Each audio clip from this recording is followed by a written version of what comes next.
Yeah, most definitely. I think young Corey and older Corey are almost two completely different people. Obviously one and the same, but the experience definitely tainted his youth and who he was. So honestly, it was probably the hardest thing I had to do personally to play this man and to do this part, especially because of the responsibility I have for all of these men and for their story and the fact that they are here in the flesh, alive.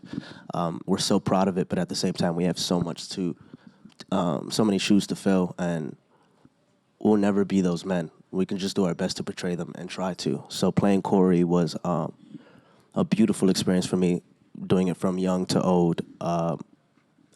I think I had a much tougher time finding his youth and finding his younger side because the solitary scenes were definitely difficult. All the prison scenes were unreal.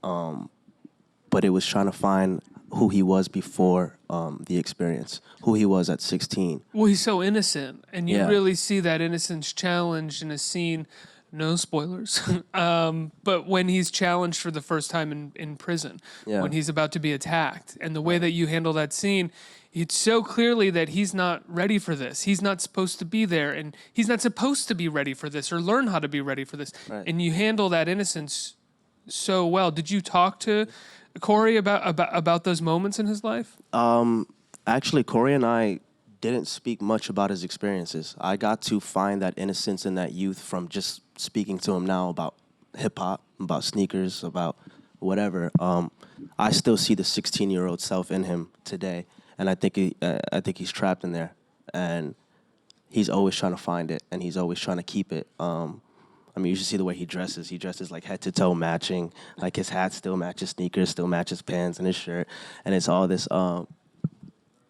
Yeah, it's all this youth you can see that he exudes, and I took it from there. I took it from that. I don't think he was ever comfortable to speak about a lot of his experiences because they're so rough. But I never needed it. I had the script. I had the words that Ava put together to channel that. I just needed his energy and his presence to find out who he is and who he was. Because no matter what, sometimes you can't even tell these men went through this experience. They're so strong. They're some of the strongest men on this planet. And you can never tell that they went through what they went through. And it's because that youth in them is still there and that liveliness is still there. Can you guys talk about meeting the real guys that your characters are based on? Yeah, Kevin, so these guys met their counterparts at the table read, but Kevin wasn't at the table read. He was in Disneyland with his family. And of course, he deserved it. But I got to meet him the next day, along with Kylie Bunbury, who plays my sister, or Kevin's sister, Angie Richardson. And we were doing a rehearsal with Ava, and Ava, says, "Oh, I think Kevin might be swinging by. You guys can finally meet him." And so we did. And, he was just full of graciousness, giving us as much as we, wanted to know, cracking jokes, smiling. Kevin is the sweetest person on this earth. Whenever Ava describes him, she describes him as a big teddy bear. You just want to squeeze him. You just want to be around him. His smile is so infectious.